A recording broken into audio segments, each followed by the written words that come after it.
Hello मेरे शेरों और शेरनियों, आप सभी का हमारे चैनल पे मैं स्वागत करता हूं। आज के वीडियो में मैं क्लास 9 की जो मैथमेटिक्स है चैप्टर नंबर 1 संख्या पद्धति को एकदम आसानी के साथ वन शॉट वीडियो में पूरा चैप्टर समझा दूंगा। बाकी मैंने पूरी एनसीईआरटी, हाँ एनसीईआरटी मैंने ऑलरेडी करा दी है, लिंक्स मिल जाएगी डिस्क्रिप्शन में, तो डिस्क्रिप्शन आप जाके जरूर चेक कर लेना। तो संख्या पद्धति के बारे में जानेंगे, पहले बेसिक, उसके बाद क्वेश्चन, बेसिक फिर क्वेश्चन। ठीक है, तो मैं आपको पहले बता दूं बच्चों, जो संख्या होती है, ठीक है, संख्या कितनी प्रकार, संख्या क्या होती है, कितनी प्रकार की होती है। ठीक है, संख्या आप जानते होंगे, बेसिकली संख्या बच्चों दो प्रकार की होती है। ठीक है, दो प्रकार की होती है। एक तो होती है वास्तविक संख्या, एक आपकी होती है वास्तविक संख्या। ठीक, दूसरी आपकी होती है काल्पनिक संख्या, काल्पनिक संख्या। नाम से ही आपको पता चल रहा है, वास्तविक संख्या जो चीज वास्तविकता में होती है, काल्पनिक जो बस कल्पनाओं में ही रहता है। ठीक है, सो देखिए मेरे भाई, अगर मैं बात करूं वास्तविक संख्या की, तो वास्तविक संख्या दो प्रकार की होती है। ठीक है, सबसे पहले संख्या दो प्रकार की होती है, उनमें वास्तविक संख्या आ जाता है। वास्तविक संख्या भी दो प्रकार की होती है। एक तो होती है आपकी परिमेय संख्या, ये आपकी होती है एक परिमेय संख्या, और एक होती है अपरिमेय संख्या। इसके बारे में हम डिटेल में जानेंगे, परिमेय संख्या, अपरिमेय संख्या के बारे में। ठीक, एक परिमेय एक अपरिमेय। परिमेय के बारे में अभी मैं आपको बताऊंगा, उससे पहले काल्पनिक संख्या के बारे में आप थोड़ा जान लीजिए। काल्पनिक संख्या आपके सिलेबस में नहीं है, 9th में 10th में नहीं है, लेकिन कक्षा 11 में है। ठीक है, काल्पनिक संख्या क्या होती है, इसको समझने का सबसे इजी तरीका है, मैं आपको उदाहरण की तरीके से समझाता हूँ। मैं यहाँ पे लिखूंगा हल कीजिए, एक प्रश्न ले लेता हूं, हल कीजिए।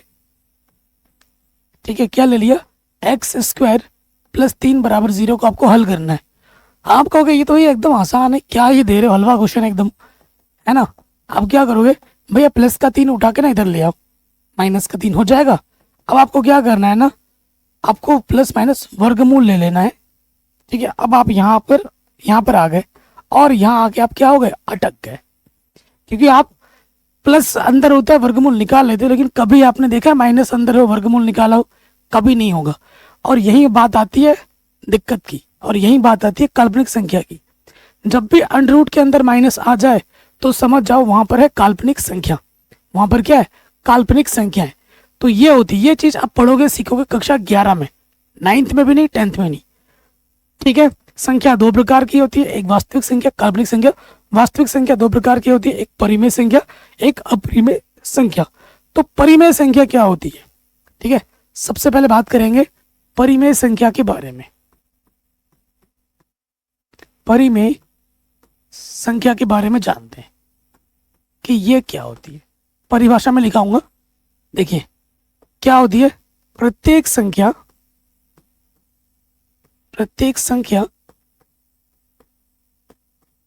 जिसे हम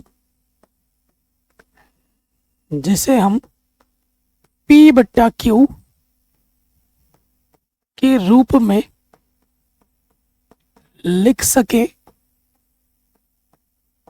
P/Q के रूप में लिख सके, तथा जो बट्टे वाला है Q, ठीक है, उसका मान कभी भी 0 ना हो, वह P तथा Q क्या हो, पूर्णांक हो।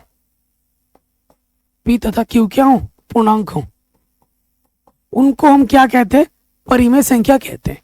इसमें एक चीज और ऐड होती है, आपके एनसीईआरटी में इतना ही लिखा हुआ है परिमेय संख्या की परिभाषा के बारे में, लेकिन ये पूरी परिभाषा नहीं है। इसमें एक चीज और है कि अगर मौशा निकाला जाए P और Q का, तो एक आना चाहिए, कोई भी संख्या जो P/Q के रूप में लिखा जा रहा है, अंश बट्टे हर के रूप में लिखा जा रहा है, और जहां पर बट्टे वाला हर का मान कभी भी 0 ना हो, और P और Q क्या हो, पूर्णांक हो, तो उसे हम क्या कहेंगे, उसे हम परिमेय संख्या कहेंगे। ठीक है, उदाहरण देता हूं मैं आपको, उदाहरण की बात करें, जैसे मैंने यहां लिख दिया 2/3, ये एक परिमेय संख्या है, P/Q के रूप में है, बट्टे में 0 नहीं है। ठीक है, जैसे मैंने यहाँ लिख दिया -k1/7, ये भी क्या है, एक परिमेय संख्या है, ये भी क्या है, एक परिमेय संख्या है। फिर मैंने यहाँ लिख दिया, जैसे कुछ भी लिख सकते हो, प्लस का भी हो सकता है, माइनस का भी हो सकता है, 2/9 लिख दिया, ये भी एक परिमेय संख्या है। तो कुछ भी हो सकता है, जो भी संख्या p/q के रूप का होगा, बट्टे में 0 ना हो, ऊपर वाला नीचे वाला पूर्णांक होना चाहिए, तो वो परिमेय होता है। अगर मैं यहाँ लिख दूं ना √3/2, तो ये परिमेय संख्या नहीं है। आप बोलोगे भैया p/q के रूप में है, बट्टे में 0 नहीं है, सही बात है, लेकिन ऊपर वाला पूर्णांक नहीं है।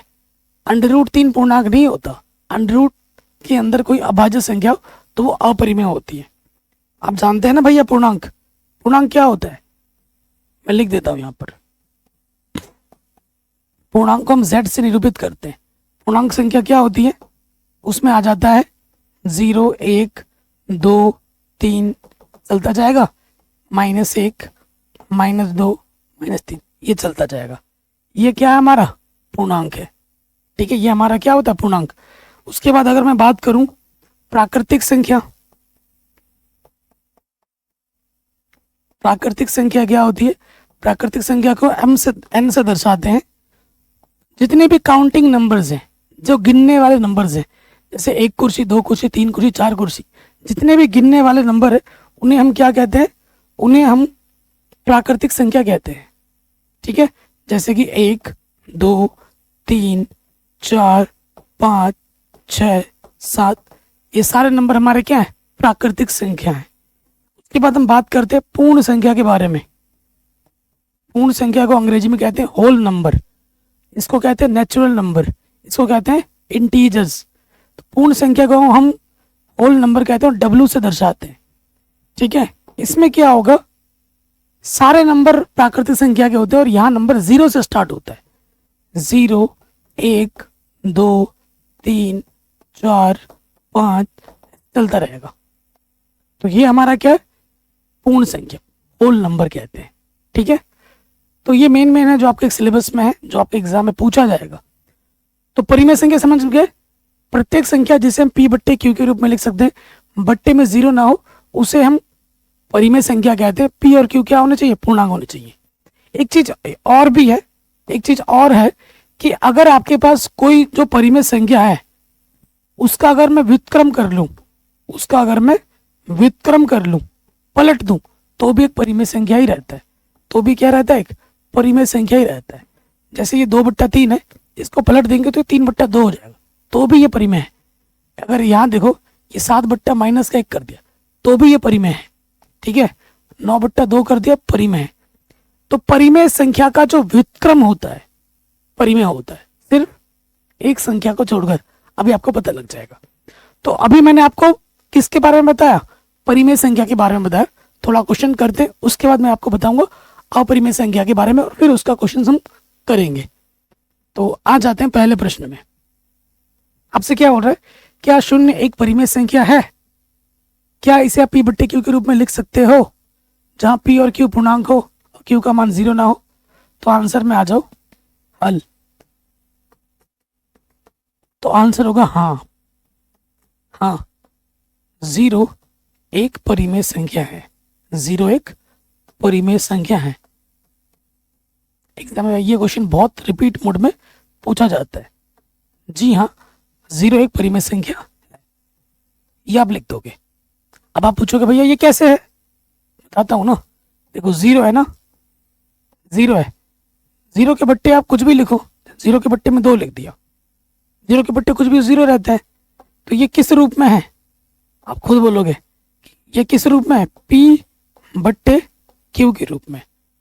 और बट्टे में q का मान क्या है, 0 नहीं है। बट्टे में 0 है क्या, नहीं है। बट्टे में तो कुछ भी लिख दो, 3, 4, 5, 10 कुछ भी लिख दो, ठीक है। 0 के बट्टे में कुछ भी लिखो, 0 रहता है। तो देखो इसको मैंने p/q के रूप में लिख दिया। p 0 जो पूर्णांक है, नीचे 2 है वो भी पूर्णांक है, तो p/q के रूप में बट्टे में 0 नहीं है। अर्थात जो 0 होती है एक परिमेय संख्या है। शानदार क्वेश्चन और एग्जाम में आता है। अब मैं तुमसे अगर पूछूं क्या 0 का व्युत्क्रम एक परिमेय संख्या है, नहीं, नहीं है। दुनिया की सारी जो परिमेय संख्या है अगर हम उनका व्युत्क्रम करें तो एक परिमेय संख्या आएगी, लेकिन 0 को छोड़कर। क्यों? जैसे ये संख्या हमने हमारे पास थी 2/0, 0/2 थी। अगर मैं इसका व्युत्क्रम करूं, व्युत्क्रम अगर हम करेंगे तो ये 2/0 हो जाएगा। बट्टे में 0 आ गया, बट्टे में 0 तो मना है ना, बट्टे में 0 आ गया। ठीक है, चूंकि Q का मान 0 है, बट्टे वाला क्या है आपका 0 है, अर्थात यह परिमेय संख्या नहीं होगी, परिमेय संख्या नहीं होगी। कॉपी में लिख लेना, कॉपी में लिख लेना मैं जो बोल रहा हूं, नोट करके। क्या लिखोगे? परिमेय संख्या का व्युत्क्रम परिमेय संख्या होता है, परिमेय संख्या का व्युत्क्रम परिमेय संख्या होता है सिर्फ शून्य को छोड़कर, सिर्फ शून्य को छोड़कर। ठीक है, ये लिख देना। अगले क्वेश्चन पे हम आ जाते हैं। क्वेश्चन क्या बोल रहा है? नीचे दिए गए कथन सत्य हैं या असत्य, कारण सहित अपने उत्तर दीजिए। तो पहले स्टेटमेंट को हम पढ़ते हैं। क्या बोल रहा है? प्रत्येक पूर्ण संख्या एक प्राकृतिक संख्या होती है। ठीक है, देखो प्रत्येक पूर्ण संख्या बोला है ना, तो मैं पहले यहां लिख लेता हूं पूर्ण संख्या। पूर्ण संख्या को हम W से दर्शाते हैं। कह रहे प्रत्येक पूर्ण संख्या प्राकृतिक संख्या होती है, प्राकृतिक संख्या।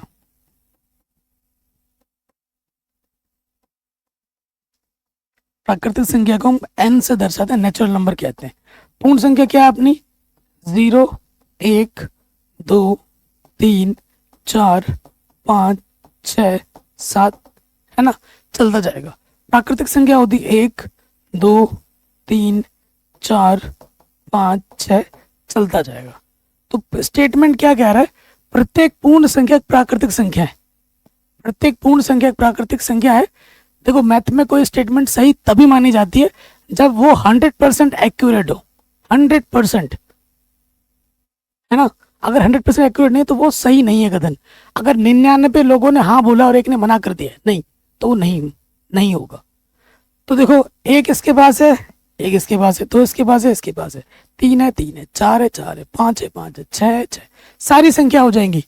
लेकिन 0, क्या 0 एक प्राकृतिक संख्या है? 0 प्राकृतिक संख्या नहीं है। तो इस वजह से सारी संख्या आ रही है लेकिन 0 प्राकृतिक संख्या में नहीं आ रहा है। तो कह रहे प्रत्येक पूर्ण संख्या एक प्राकृतिक संख्या है। गलत, प्रत्येक नहीं है, सारे हैं, सिर्फ 0 को छोड़कर। 0 ने इस कथन के स्टेटमेंट को बिगाड़ दिया, तो ये कथन क्या हो जाएगा? असत्य। अगर इस क्वेश्चन को घुमा दिया जाता, ऐसे दिया जाता कि प्रत्येक प्राकृतिक संख्या एक पूर्ण संख्या है, तो आप बोलते हैं हाँ बिल्कुल है, क्योंकि एक इसके पास है, एक इधर भी है, 2 इधर है, 2 इधर है, 3 यहाँ पर है, 3 ऊपर भी है, 3, 4 यहाँ है, 4 यहाँ पर भी है। अगर कथन को घुमा दिया जाए प्रत्येक प्राकृतिक संख्या एक पूर्ण संख्या है, अगर तुमसे पूछा जाए तो बोलोगे हाँ बिल्कुल है, क्योंकि इसके सारे नंबर यहाँ उपस्थित हैं, कोई भी नहीं छूट रहा। ठीक है, तो स्टेटमेंट को एग्जाम में घुमा के भी दिया जा सकता है। प्रश्नों को रटना नहीं है कि भाई इसका असत्य है, इसका असत्य है, ऐसा नहीं, समझ के लिखना है, सेंस के साथ। ठीक है, सेकंड वाले पे आ जाते हैं। सेकंड वाला क्या है अपने पास? प्रत्येक पूर्णांक एक परिमेय संख्या होती है, प्रत्येक पूर्णांक एक परिमेय संख्या होती है। जो देखो पहले पूर्णांक लिख के दिखाता हूं। पूर्णांक को हम z कहते हैं। ठीक है, अगर मैं कुछ पूर्णांक लिखूं जैसे 0 हो गया, 1 हो गया, 2 हो गया, 3, 4, 5, इधर -1, -2, -3, -4, डॉट डॉट डॉट डॉट, तो ये सारी संख्याएं परिमेय संख्या है। तो ये कथन बिल्कुल सही है, क्योंकि देखो 0 के बट्टे 1 लिख दो, 1 के बट्टे 1 लिख सकता हूँ, 2 के बट्टे 1, 3 के बट्टे 1, 4 के बट्टे 1, 5 के बट्टे 1, हर किसी के बट्टे में मैं 1 लिख सकता हूँ। तो जैसे ही मैं 1 लिख दूंगा कि किसी भी संख्या को हम 1 से भाग दे सकते हैं, 1 से भाग देने पर संख्या पे कोई प्रभाव नहीं पड़ता है। ठीक है, जैसे मैं अगर 5/1 लिखूं तो 5 ही तो रहेगा, है ना। तो किसी भी संख्या को हम 1 से भाग देते हैं तो उस संख्या पे कोई प्रभाव नहीं पड़ता है। तो देखो हर एक संख्या को मैं p/q के रूप में लिख पा रहा हूँ और बट्टे में 0 नहीं है। एक क्या होती है? पूर्णांक ही तो होती है। p/q के रूप में ऊपर भी पूर्णांक है, नीचे भी पूर्णांक है, और नीचे वाला 0 भी नहीं है। तो प्रत्येक पूर्णांक क्या है? एक, ये सारे क्या है? एक परिमेय संख्या है। 0 भी आप जानते हैं परिमेय संख्या होती है। तो ये जो कथन है प्रत्येक पूर्णांक एक परिमेय संख्या होती है, बिल्कुल सही है, बिल्कुल सही है। ठीक है, कोई दिक्कत नहीं होगी। आगे बढ़ते हैं। प्रत्येक परिमेय संख्या एक पूर्णांक होती है। आपको हमेशा ना मना होने का सोचना है। होने के लिए बहुत सारे बैठे हैं कि हाँ भाई मैं हूं, हाँ मैं हूं। आपको हमेशा ना होने का सोचना है, क्योंकि एक ने भी ना कर दिया खेल खत्म उसका, तो ना हो जाएगा। कह रहे प्रत्येक परिमेय संख्या एक पूर्णांक होती है।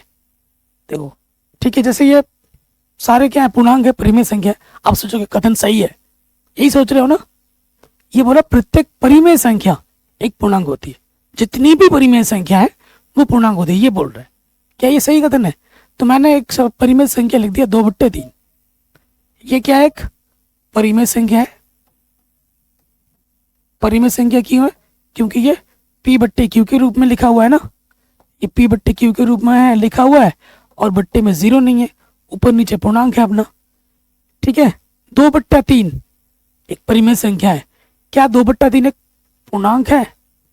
पूर्णांक तो ये होता है ना, 2/3 पूर्णांक है? नहीं, 2/3 एक क्या है? भिन्न है। ठीक है, परंतु लिखोगे चूंकि 2/3 एक परिमेय संख्या है, परंतु 2/3 एक पूर्णांक नहीं है, एक पूर्णांक नहीं है। इसलिए ये जो कथन है वो क्या हो जाएगा? गलत हो जाएगा। इसलिए ये जो कथन है वो गलत हो जाएगा।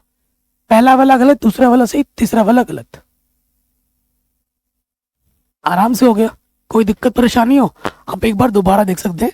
प्लीज प्लीज प्लीज, मैंने सभी एनसीईआरटी पढ़ा रखे हैं।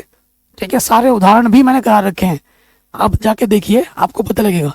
ये तो वन शॉट रिवीजन के तौर पे इस वीडियो को मैं बना रहा हूँ, लेकिन अगर आपको डिटेल में पढ़ना है, समझना है, तो आप मेरे वन शॉट वीडियो को छोड़ के आप एनसीईआरटी भी पढ़ सकते हैं और इसको रिवीजन के लिए आप देख सकते हैं। ठीक, अगला क्वेश्चन बहुत इंपॉर्टेंट है। कह रहे 3/5 और 4/5 के बीच 5 परिमेय संख्या ज्ञात कीजिए। एग्जाम में हर साल आता है, अर्धवार्षिक में, टेस्ट में ये क्वेश्चन एग्जाम में बार बार आता है। तो कैसे करेंगे? हल में आ जाओ। क्या है? 5 परिमेय संख्या निकालनी है। यहां लिखोगे चूंकि 5 परिमेय संख्या ज्ञात करनी है।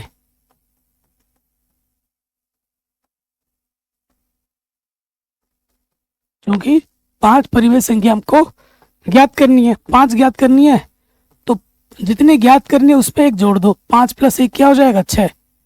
अब जो हमें संख्या दे रखी है 3/5, 3/5 और क्या है? 4/5 है। ठीक है, ये दो संख्या है। कितना है? 6 है। आपको क्या करना है?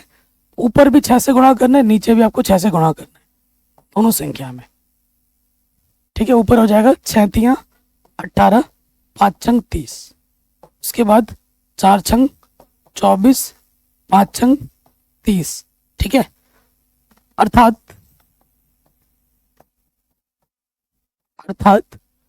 3/5 व 4/5 के बीच 5 परिमेय संख्या। 5 परिमेय संख्या क्या होगी वो मैं आपको लिख के दिखाता हूँ। आपको क्या करना है? 18/30 है ना, एक नंबर बढ़ाना स्टार्ट करना है ऊपर। तो पहला नंबर होगा 19/30, फिर होगा 20/30, फिर होगा 21/30, फिर होगा 22/30 और फिर होगा 23/30। ये सारे जो नंबर है वो इनके बीच में है, इन दोनों संख्याओं के बीच में है। ये सबसे आसान तरीका है। और एक तरीका है वो बड़ा तरीका है, इसलिए मैं नहीं बता रहा हूं। सबसे इजी मेथड है तो यही बता रहा हूं। हो गया? कोई दिक्कत नहीं होगी। तो ये क्वेश्चन भी हमारा आराम से बन गया। वेरी इंपॉर्टेंट है, एग्जाम में बार बार आता है। हो गया। अब हम बात करेंगे अपरिमेय संख्या के बारे में। ठीक है, अब हम बात करेंगे अपरिमेय संख्या के बारे में। तो देखो, मैंने अभी आपको बताया था कि जो वास्तविक संख्या होती है वो दो प्रकार की होती है। वास्तविक संख्या के दो बेटे हैं। कितने बेटे हैं? दो। एक अपना परिमेय है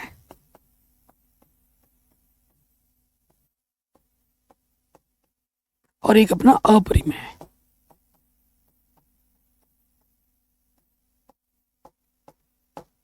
ठीक है, अपरिमेय। अगर कोई वास्तविक संख्या परिमेय नहीं है तो वो क्या होगी? अपरिमेय होगी। अगर तुमसे कोई पूछे भैया अपरिमेय संख्या की परिभाषा बताओ, तो आप बोलोगे अगर कोई वास्तविक संख्या परिमेय नहीं है तो वो संख्या अपरिमेय संख्या कहलाती है। सीधी सी बात है, अगर कोई वास्तविक संख्या परिमेय नहीं है तो वो क्या होगी? अपरिमेय होगी। ठीक है, कुछ अपरिमेय संख्याओं के टाइप्स बता देता हूं। टाइप 1। ठीक है, पहला टाइप क्या है? अगर कोई अभाज्य संख्या है, अगर कोई अभाज्य संख्या है और उसके ऊपर लगा है अंडर रूट, तो वो क्या होगी? अपरिमेय होगी। क्या हो जाएगी? अपरिमेय संख्या होगी।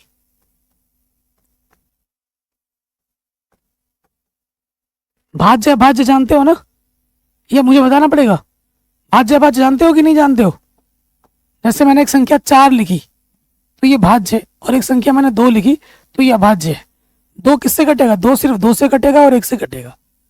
ऐसी संख्या जो सिर्फ खुद से और 1 से कटे उसे हम अभाज्य संख्या कहते हैं, और ऐसी संख्या जो किसी से विभाजित हो जाए उसे हम भाज्य कहते हैं।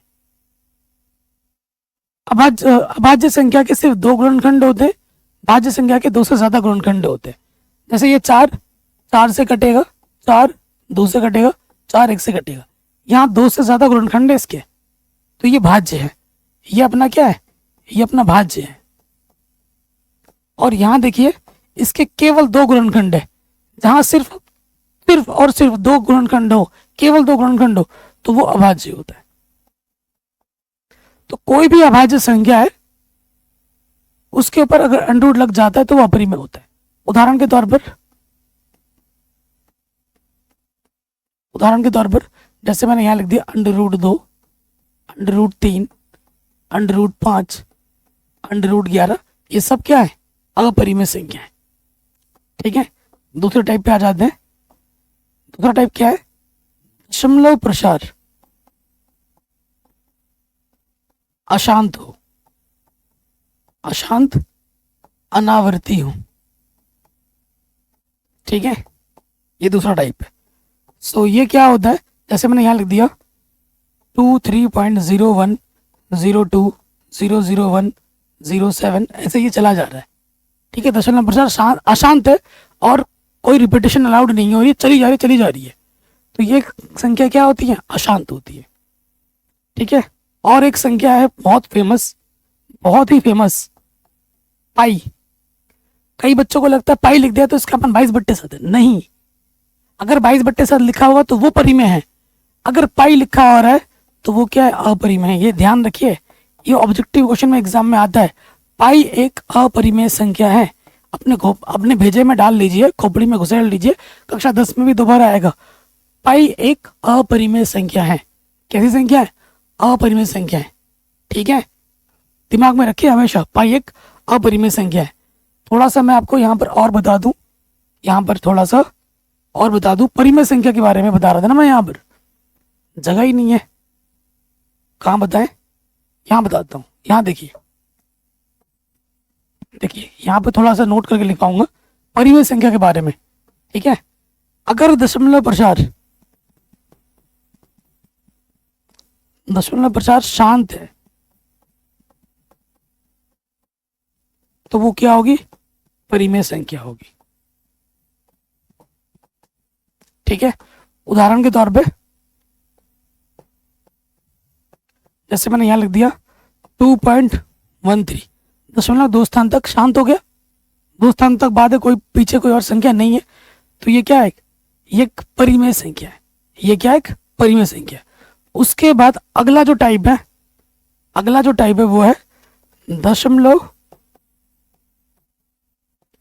प्रसार अशांत है, ठीक है, अशांत है लेकिन आवृत्ति है, तो क्या होता है, तो भी ये परिमेय होता है।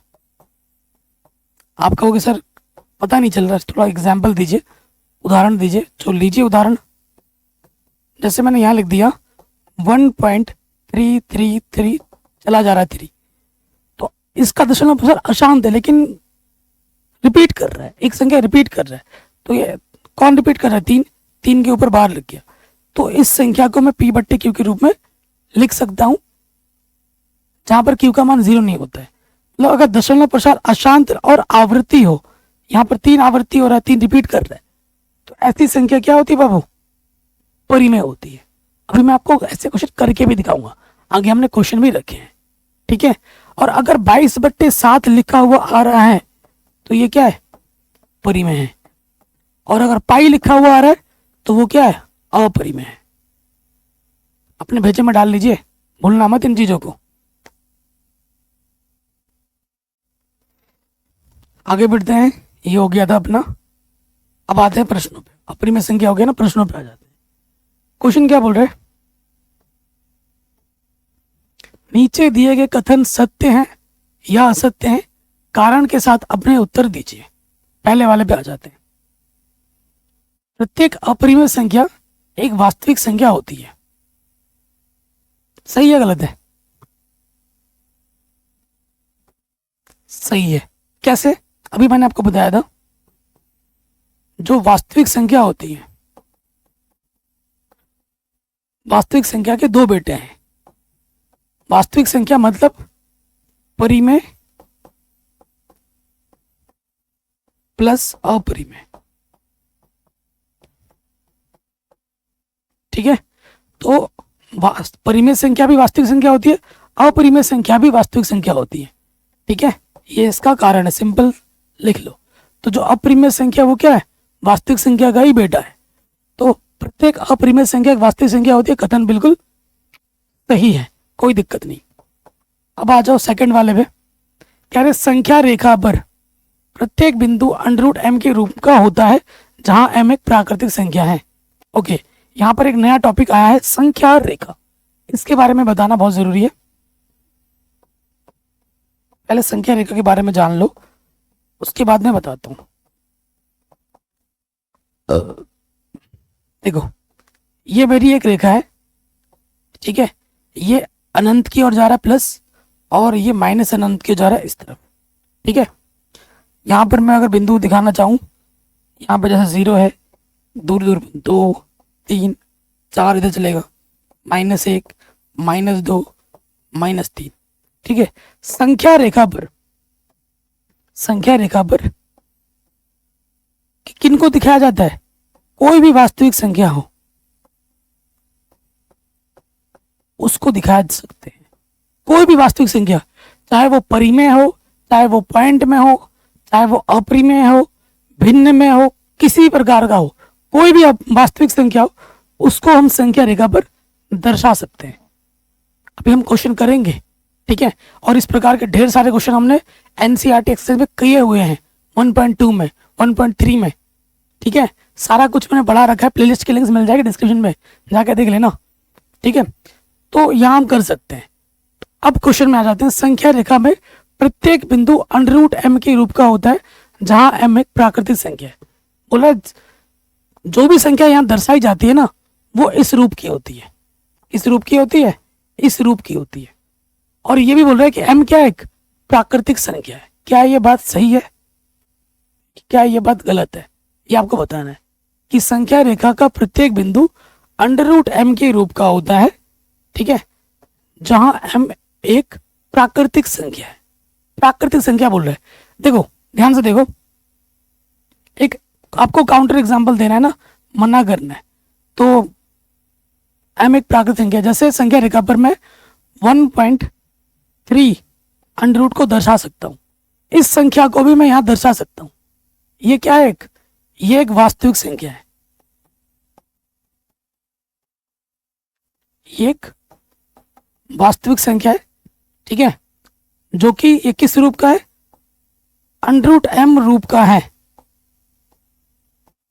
√m के रूप का तो है, लेकिन लेकिन लेकिन लेकिन लेकिन m का मान 1.3 है, जो कि प्राकृतिक संख्या नहीं है। ठीक है, जो कि प्राकृतिक संख्या नहीं है। आपको एक हमेशा मना होने का सोचना है। मैंने बोला ना कि वास्तविक संख्या में किसी भी मतलब संख्या रेखा पर किसी भी वास्तविक संख्या को दर्शा सकते हैं। ये बोल रहा है कि जो भी संख्या इसमें होगी ना वो √m के रूप का होगा और m एक प्राकृतिक संख्या ही होगा। तो ये बात गलत है। जैसे मैंने यहाँ लिख दिया, उल्टा सोचना है, इसका उल्टा सोचना है। होने के लिए बहुत बैठे, √2, √4, √3, √5, √6 सब इसमें आ जाता है, तो आप बोलोगे सही है भैया, ठीक है सही है ये बोलोगे ना, लेकिन ये संख्या भी तो वास्तविक संख्या है, ये भी तो इसके अंदर दशा दिखा सकता हूँ मैं, बिल्कुल दिखा सकता हूँ। ये भी √m रूप का है, लेकिन m का मान 1.3 है, जो कि एक प्राकृतिक संख्या नहीं है, परंतु इसको मैं यहाँ पर दर्शा सकता हूँ। तो इस कथन को ये क्या कर रहा है, स्टेटमेंट को मना कर रहा है। एक बार भी मना करने वाला आ गया तो वो पूरा कथन मना हो जाता है, ठीक है ना। तो स्टेटमेंट क्या हो जाएगी, ये गलत हो जाएगी, सेकंड वाली गलत है। अब आ जाओ, प्रत्येक वास्तविक संख्या एक अपरिमेय संख्या होती है, गलत है, क्योंकि अभी आपके सामने मैंने यहां लिखा था कि वास्तविक संख्या परिमेय और अपरिमेय संख्या से मिलकर बना होता है, और ये बोल रहा है कि हर एक वास्तविक संख्या अपरिमेय, गलत है ना। हर एक वास्तविक संख्या या तो परिमेय है या फिर वो अपरिमेय है, ठीक है। तो कोई एक नहीं है, परिमेय भी हो सकता है अपरिमेय भी हो सकता है वास्तविक संख्या। ये क्या बोल रहा है, प्रत्येक वास्तविक संख्या एक परिमेय संख्या है, एक अपरिमेय संख्या है, जो कि गलत है। वह परिमेय भी हो सकता है और अपरिमेय भी हो सकता है, ठीक है। तो ये स्टेटमेंट क्या हो जाएगा, गलत हो जाएगा। अब आते हैं संख्या रेखा पर √2 को दिखाइए। मैंने आपको जो वीडियो बना के सिखाया है, √2, √3, √5, ठीक है, √9.3, ये सभी प्रकार के प्रश्न मैंने करा रखे हैं। यहाँ तो मैंने एक ही ले रखा है, मैंने आपको √2, √3, √4, √5, √6, 7, √9.3 ये भी मैंने करा रखा है पेन पेपर की मदद से, गोला प्रकार चांदा की मदद से, पटरी की मदद से कैसे बनाए जाते हैं वो दिखाया। बेस्ट तरीका जाके देख लेना। देखो, जब भी √2, √3, √5 ये सब आता है तो उससे पहले हमें क्या जानना होता है, एक चीज जाननी हो, एक चीज क्या जाननी है। अच्छा, इसको ऐसे बनाता हूं, ऐसे बनाता हूं, ठीक। एक चीज जाननी है समकोण त्रिभुज के बारे में। समकोण त्रिभुज क्या होता है, ऐसा त्रिभुज जिसका एक कोण 90 अंश का, उसे हम समकोण त्रिभुज कहते हैं। ये अपना क्या है, समकोण त्रिभुज।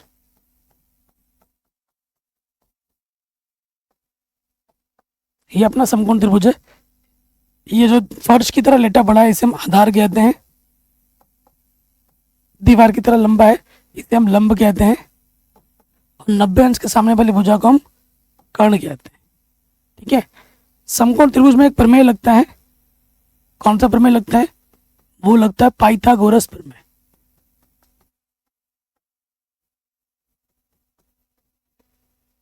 ठीक, पाइथागोरस प्रमेय लगता है। पाइथागोरस प्रमेय क्या होती है मेरे भाई, पाइथागोरस प्रमेय क्या होती है कि अगर आप कर्ण का वर्ग करो तो वो हमेशा बराबर होती है आधार का वर्ग प्लस लंब के वर्ग के, ठीक है। इस प्रमेय का उपयोग कक्षा 10 में दोबारा आएगा, सिर्फ 9 में नहीं, या 10 में भी, या 11 में भी, 12 में भी। तो ये अभी अपने दिमाग में रख लीजिए। सोचोगे थोड़ा अभी याद कर लूं, नहीं, आगे भी आपको हमेशा हेल्प करेगा। अब जब कभी भी ऐसे संख्या होगी ना, 2 है, आपको सोचना है कि मैं 2 को कैसे लिख सकता हूं, कि तोड़ के लिखूं और उसका वर्ग करके लिख पाऊं, ठीक है, ऐसे सोचना है। जैसे जैसे अगर मेरे पास जैसे 2 है ना, यहाँ पर √2 है, तो मैं 2 को लिख सकता हूँ 1 + 1। 1 को मैं 1 का स्क्वायर करूं, इस रूप में आ गया ना, तो ऐसे पे तोड़ना है कि वो उसका स्क्वायर के रूप में आ जाए। जैसे यहाँ पे अगर √5 होता तो मैं 4 + 1 लिखता, क्योंकि मैं 4 को लिख सकता हूँ 2 का वर्ग, 1 को लिख सकता हूँ 1 का वर्ग। तो ये मेन पार्ट आएगा, 2 का वर्ग 1 का वर्ग। √5 आपके सिलेबस में क्वेश्चन है, एनसीईआरटी में मैंने पढ़ा रखा है एक्सरसाइज वगैरह में, डिस्क्रिप्शन में लिंक मिलेगी, जाके देख लेना। ठीक है, तो इस क्वेश्चन में क्या है, 2 है, तो 2 को लिख सकता हूं मैं 1 का वर्ग प्लस 1 का वर्ग। 1 का वर्ग 1 होता है, 1 का वर्ग 1 होता है, 1 और 1 क्या आ जाएगा, 2 आ जाएगा। तो कैसे लिखोगे, तो यहां लिखेंगे चूंकि 2 को मैं लिख सकता हूं 1 का वर्ग प्लस 1 का वर्ग। ठीक है, अब देखो हमें क्या करनी है, सबसे पहले यहां पर हमें लाइन खींचनी है। लाइन खींचते हैं, ऐसे ऐसे लाइन लेते हैं यहां से।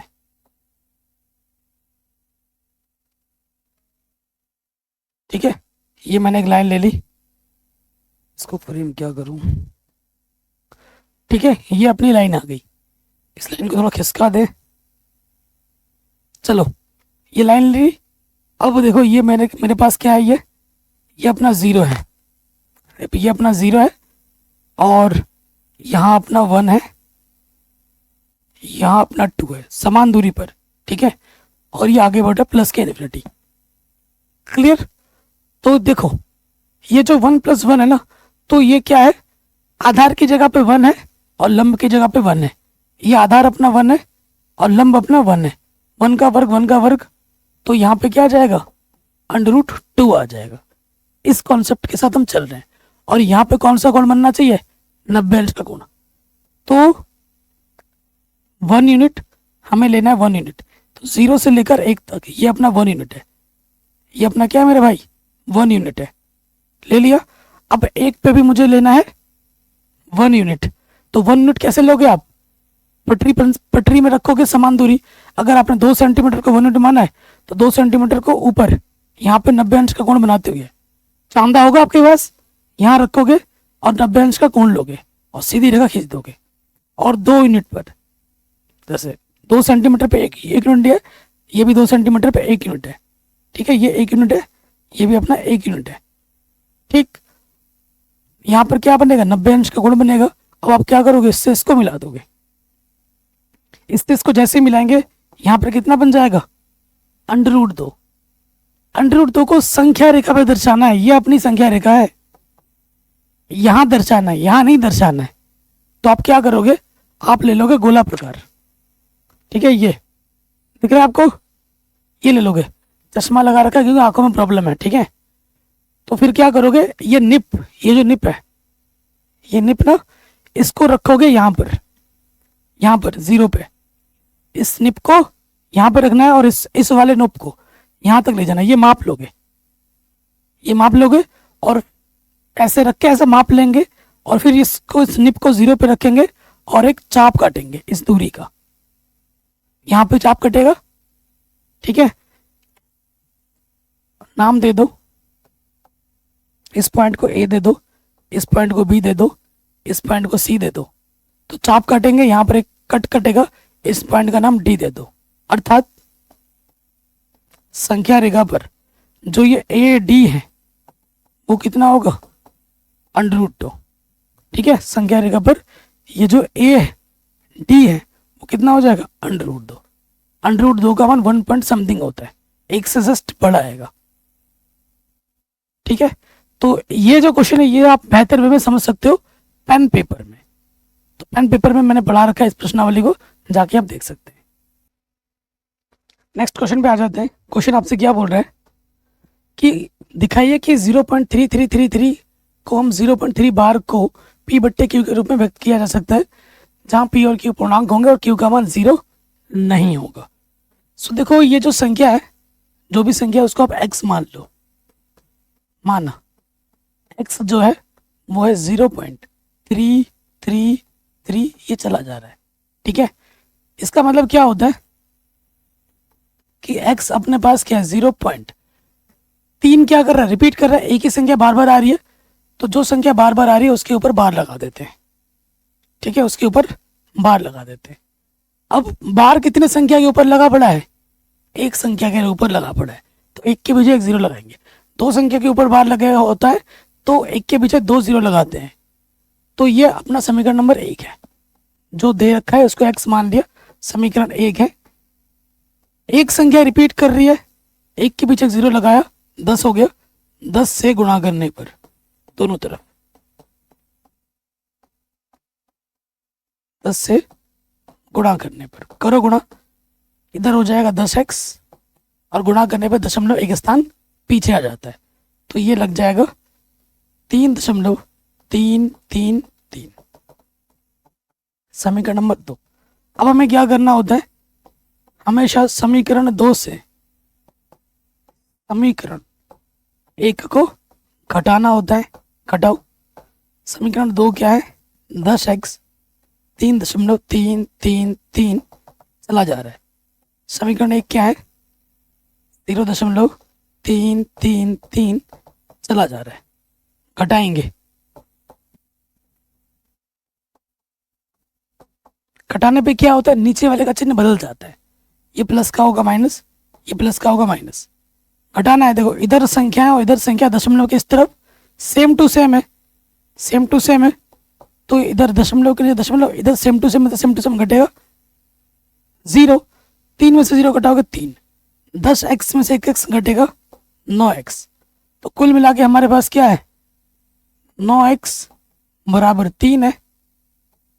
तो ये जो 9 गुणे में है इधर आके बट्टे में आ जाएगा, 3 1 कम 3, 3 3 9, x का मान आ जाएगा 1/3।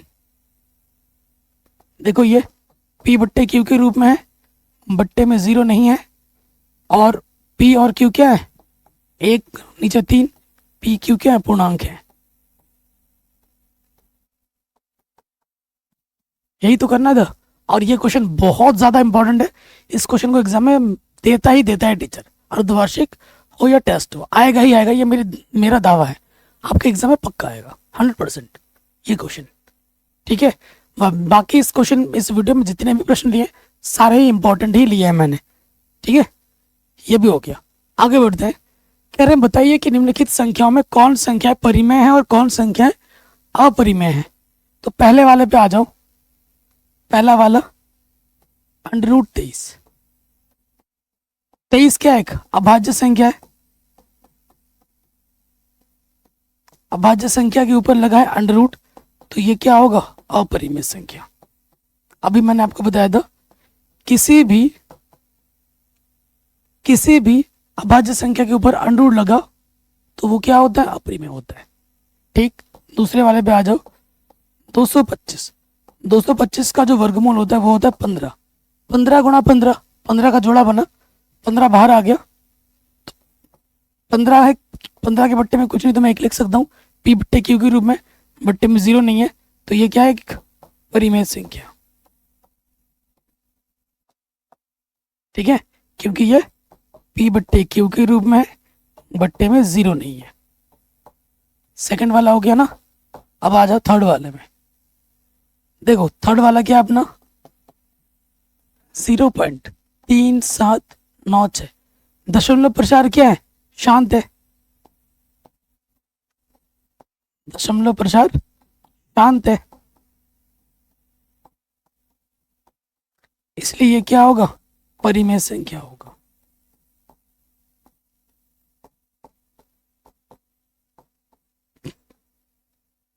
ठीक है, चौथे में आ जाओ। क्या अपना 7.478 फिर आपका आ रहा है 478, चला जा रहा है, तो 478 रिपीट हो रहा है। देखो 478 बार बार आ रहा है, तो इसको मैं लिख सकता हूँ 7.478 के ऊपर बार लगा दो। ठीक है, तो ये क्या है, तब दशमलव प्रसार क्या है, अशांत है, डॉट डॉट करके छोड़ दिया है, अशांत है, लेकिन रिपीट कर रहा है यानी कि आवर्ती है। ठीक है, चूंकि दशमलव प्रसार अशांत और आवर्ती जब रिपीटेशन दिख जाती है तो वो क्या होती है, परिमेय होती है। अगर कोई दशमलव प्रसार अशांत हो लेकिन वो रिपीट मोड में है, रिपीटेशन हमें दिख गई है, तो वो क्या होती है, एक परिमेय संख्या। ठीक, अब आ जाओ अगले वाले में, पांचवें में आ जाओ। पांचवा तो देख के पता लग रहा है 1.01001। आप बोलोगे भैया इसमें 1 0 था, 2 0 था, 3 0 था, 4 0, ये पैटर्न दिख रहा है हमें। तो ये पैटर्न नहीं है, फिक्स चीज रिपीट होनी चाहिए, पैटर्न से लेना देना नहीं है, ठीक है। तो यहाँ रिपीटेशन नहीं हो रही है, यहाँ पर चला जा रहा है, तो आप लिख दोगे 5वें में, क्योंकि दशमलव प्रसार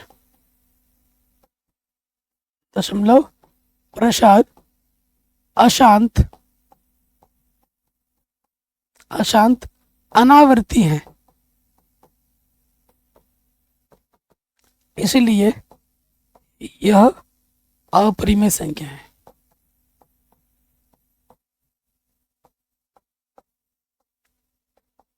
इसलिए ये अपरिमेय संख्या है। ठीक, कोई दिक्कत, कोई परेशानी नहीं होगी। तो ये क्वेश्चन भी आपका आराम से बन गया, वेरी इंपॉर्टेंट। आगे बढ़ते हैं। कह रहे निम्नलिखित भिन्नों को दशमलव रूप में लिखिए और बताइए कि प्रत्येक का दशमलव प्रसार किस प्रकार का है। ठीक है, पहले वाले पे आ जाते हैं। पहला वाला तो हद से आसान है, 36/100। जब भी बट्टे में 10, 100, 1000 होता है, जितने जीरो होते हैं दशमलव उतने स्थान के बाद लगता है। 1 2 1 2 दशमलव यहाँ लग जाएगा, यहाँ पे। तो ये हो जाएगा 0.36 दशमलव 2 स्थान के बाद है, फिक्स है। तो ये क्या है, इसका दशमलव प्रसार शांत है।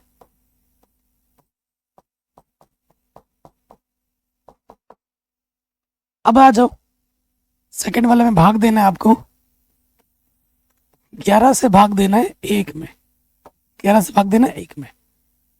2 अंक है, यहाँ 1 अंक है, छोटा बढ़ रहा है, 0 लगाएंगे, फिर छोटा बढ़ रहा है, 1 0 बढ़ाएंगे, 1 0 यहाँ बढ़ जाएगा। 11 9 99, घटाएंगे 1 बचेगा। 1 से ही हमने भाग देना स्टार्ट किया था, 1 फिर आ गया, यानी कि ये आइडिया लग गया कि ये 0 9 रिपीट करेगा। कैसे, फिर देखो, 1 0 तो हम बढ़ा ही सकते हैं, 11 से छोटा है, और 1 0 लेने के लिए यहाँ 0 लिखना पड़ेगा। बढ़ा दिया 1 0 यहाँ पर, 11 9 99, फिर से वही चीज घटाएंगे, फिर आ गया 1 आ गया। तो ये 0 9 बार बार आता रहेगा। तो 1/11 हमको क्या मिला, 0.09 के ऊपर बार। तो ये संख्या क्या है, इसका दशमलव प्रसार अशांत है, लेकिन रिपीट कर रहा है। अशांत क्या है, अशांत आवृत्ति है। दशमलव प्रसार अशांत लेकिन आवृत्ति है। अगले वाले में आ जाते हैं। यहां देखो, इसका क्या करते हैं, इसकी गुणा इसके साथ 4 × 8, ऊपर जो भी रहता है उसको जोड़ देते हैं, बट्टे में वही। तो ये क्या हो जाएगा, 4 8 32 और 1 33/8। 8 से आपको भाग देना है 33 में, 8 चौके 32, घटाएंगे तो 1 बचेगा, छोटा बढ़ रहा है, दशमलव लगाएंगे 0 बढ़ जाएगा। 8 कम 8, घटाएंगे तो 2 बचेगा, 0 बढ़ा सकते हैं। 8 दूनी 16, घटाएंगे तो 4 बचेगा, 0 बढ़ा सकते हैं। 8 पंजे 40, शेषफल क्या आ गया, 0। तो ये दशमलव प्रसार क्या है मेरे भाई, शांत है। इसका दशमलव प्रसार क्या है मेरे भाई, शांत। कोई दिक्कत परेशानी नहीं होगी, आराम से हो गया। आगे बढ़ते हैं, शानदार क्वेश्चन है। कह रहे इसका हर का परिमेयकरण कीजिए। कैसे करते हैं परिमेयकरण, जो भी संख्या पहले उसको लिख लो।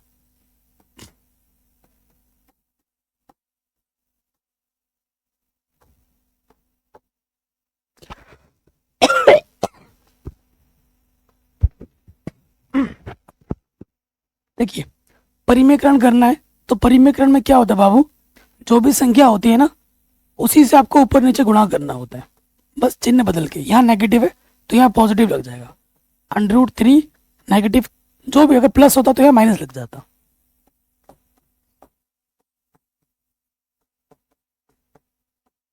ठीक है, समान चीज से ऊपर नीचे गुणा कर देंगे तो संख्या पे कोई प्रभाव पड़ता ही नहीं, क्योंकि इससे तो कट जाएगा। अब आप देखोगे, इससे की गुणा ऊपर होगी, और इस देखो ये किस रूप में है, ये एक सूत्र के रूप में, a - b a + b, same चीज है ना, बस माइनस प्लस का फर्क है। इसका सूत्र क्या होता है, a² - का b², यही होता है। लगाओ, ऊपर गुणा करेंगे तो ये आ जाएगा 5√3 प्लस 5√5 और यहाँ लग जाएगा a का स्क्वायर माइनस b का स्क्वायर। ठीक, ऊपर जो है उसको वैसे का वैसे ही रखो,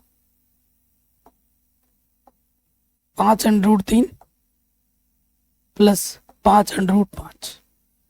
देखो अंडरूट का वर्ग करने पर अंडरूट हट जाता है, वर्ग है ना, तो यहाँ से अंडरूट हट जाएगा, 3 बचेगा और यहाँ से 5 बचेगा।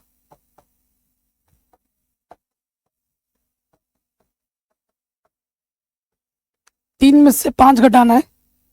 देखो बड़े वाले में से छोटा घटाओगे, 5 में से 3 घटाओगे 2 बचेगा, चिन्ह बड़े वाले का लग जाएगा माइनस, और ये आंसर यहीं पर छोड़ देना है। परिमेयकरण क्यों करते हैं? अंडरूट को हटाने के लिए। नीचे अंडरूट था ना, देखो हल किया, अंडरूट नीचे से हट गया, आराम से हो गया, कोई दिक्कत नहीं है।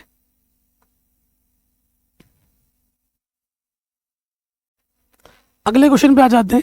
क्या बोला? निम्नलिखित व्यंजकों में से प्रत्येक व्यंजक को सरल कीजिए। सभी को हल करना है। पहले वाले पे हम आ जाते हैं। क्या है अपना बस पहले वाला? 3 प्लस √3, 2 प्लस √2। ध्यान से देखिएगा, 3 की गुणा पहले इसके साथ करोगे, चिन्ह यहाँ क्या है, प्लस है, लगा दो। √3 की गुणा इसके साथ करोगे,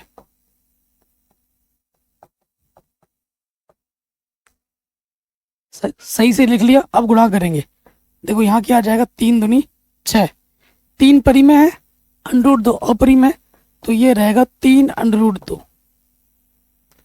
समान टाइप की अपरिमेय संख्या जुड़ती हैं और समान टाइप की अपरिमेय संख्या घटती हैं। जैसे मैं अगर लिखूं 3√3 प्लस √3 तो ये जुड़ेगा, 3√3 1√3, ये हो जाएगा 4√3। लेकिन अगर मैं यहाँ लिख दूँ 3√3 प्लस √2 तो ये नहीं जुड़ सकता, क्योंकि ये चीज़ और ये चीज़ अलग अलग आ गई है। ठीक है, समान टाइप का रहेगा तभी जुड़ता है, तभी घटता है, नहीं तो नहीं घटता। 3 दूनी 6 प्लस 3√2, ये 2 और ये √3, ये रहेगा 2√3। ये अंडरूट के अंदर है, ये अंडरूट के अंदर है, तो अंडरूट के अंदर गुणा होगा, 2 3 6। अब देखो 6 ऐसे ही रहेगा, ये √2 है, √3 है, अलग अलग प्रकार की है तो नहीं जुड़ेगी, इसको यहीं छोड़ सकते हैं और हल नहीं कर पाएंगे, यही छोड़ देंगे। ठीक है, अब आ जाते हैं सेकंड वाले पे। क्या अपने पास 3 प्लस √3, 3 माइनस √3। अभी एक सूत्र बताया था, किस रूप में? ये a प्लस बी गुणा a माइनस बी, जिसका सूत्र होता है a² माइनस b²। ये a की जगह पर है, ये b की जगह पर है ना, सूत्र में रख दीजिए, a का वर्ग माइनस b का वर्ग, 3 का वर्ग, 3 को 3 से गुणा करोगे, 3 3 9, और अंडरूट का वर्ग करने पे अंडरूट हट जाता है, तो ये कितना आ गया? 6। ये आ गया अपना 6। अब आ जाओ थर्ड वाले पार्ट पर। क्या अपने पास √5 प्लस √2 का वर्ग है ना, यहाँ पर जो सूत्र लगेगा वो लगेगा a प्लस बी का वर्ग, जो होता है a का वर्ग प्लस b का वर्ग प्लस का 2ab। ये a की जगह पर है और ये b की जगह पर है, सूत्र में रख दीजिए, तो ये होगा a का वर्ग प्लस b का वर्ग प्लस 2ab,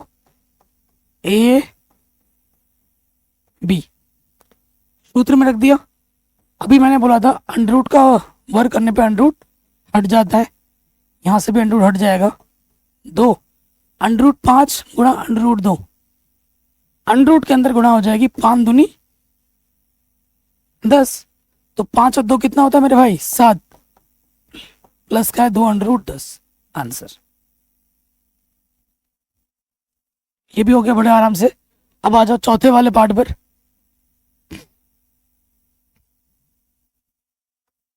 चौथे वाले पार्ट पे आ जाओ। क्या है अपने पास चौथा वाला पार्ट? √5 माइनस √2 गुणा √5 प्लस √2। तो ये भी सूत्र है, किसके रूप में? a minus b a plus b, जिसका सूत्र होता है a² माइनस b²। ये a की जगह पर है, b की जगह पर, a की जगह पर, b की जगह पर। लगा तो सूत्र, a का वर्ग माइनस b का वर्ग। जब वर्ग करते हैं तो अंडरूट हट जाता है, 5 में से 2 घटाएंगे 3 आ जाएगा।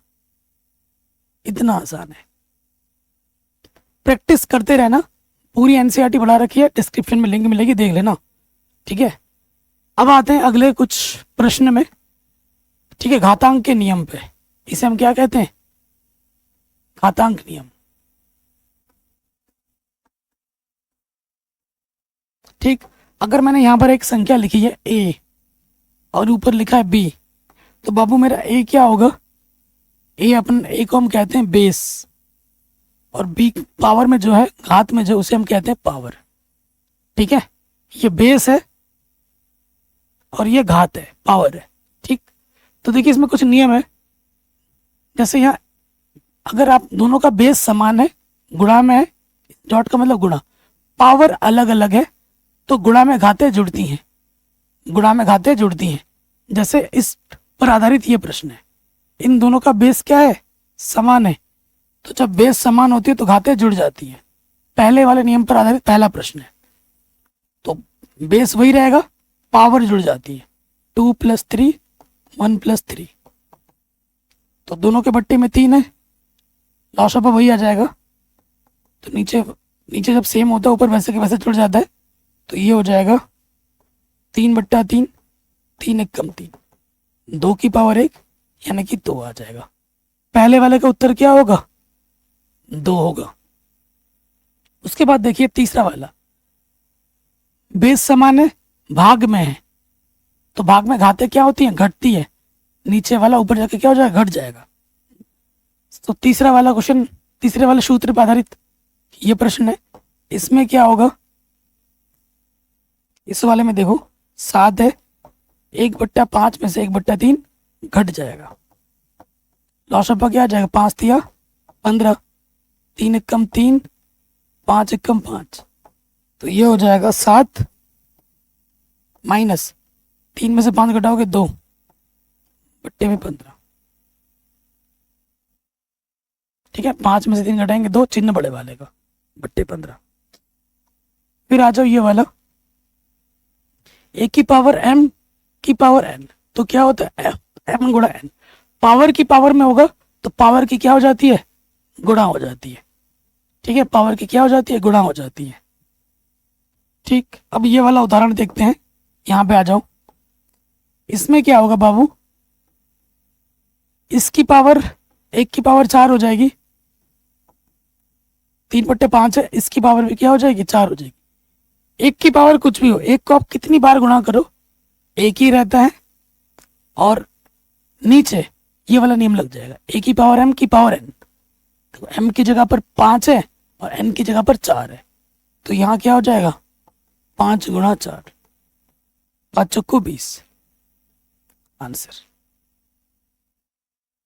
ठीक, फिर चौथे वाले में ये सूत्र लगेगा। देखो, अगर पावर दोनों की समान है, बेस अलग अलग है, a की पावर m, b की पावर m, पावर समान है, तो क्या होगा? बेस की गुणा हो जाती है, पावर ऊपर आ जाता है। तो यहाँ क्या होगा? 13 × 17 होगा, और पावर सेम रहेगा 1/5। तो आप क्या करोगे? 13 सत्ते 91, 13 सत्ते 91 का हासिल लगा 9, 13 × 1 = 13, कितना आ जाएगा? 122। क्या बोल रहा हूँ यार, 122, 13 और 9 22, क्या आ जाएगा? 22। तो ये आ जाएगा 221 की पावर 1/5। ठीक है, तो आशा करता हूँ आपको समझ में जरूर आया होगा। ये तो मैंने छोटे मोटे क्वेश्चन लिए हैं, रिवीजन के लिए इस वीडियो को बनाया वन शॉट। बाकी अगर आपको डिटेल में जानना है आराम आराम से समझते हुए, तो आप हमारे एनसीईआरटी वीडियो ज़रूर देखें, जो कि ज़्यादा इंपॉर्टेंट है आपके लिए। सब कुछ पढ़ा रखा है, डिस्क्रिप्शन में जाकर देखिए, सब कुछ मिल जाएगा फ्री में। बाकी अपना प्यार बनाए रखें, चैनल पर नए तो प्लीज़ सब्सक्राइब करें, और नेक्स्ट वीडियो क्या चाहिए कमेंट करके हमें ज़रूर बताएं, ठीक है। बाकी डिस्क्रिप्शन में हमारा टेलीग्राम, प्ले स्टोर की एप्लीकेशन की लिंक होगी, उसको डाउनलोड कर लेना, ठीक है। एप्लीकेशन में भी आपको सारी चीज़ें मिल जाएंगी फ्री में, और बहुत सी चीज़ें काम की होंगी। जय हिंद, अपना ख्याल रखें, मिलते हैं आपसे नए वीडियो में।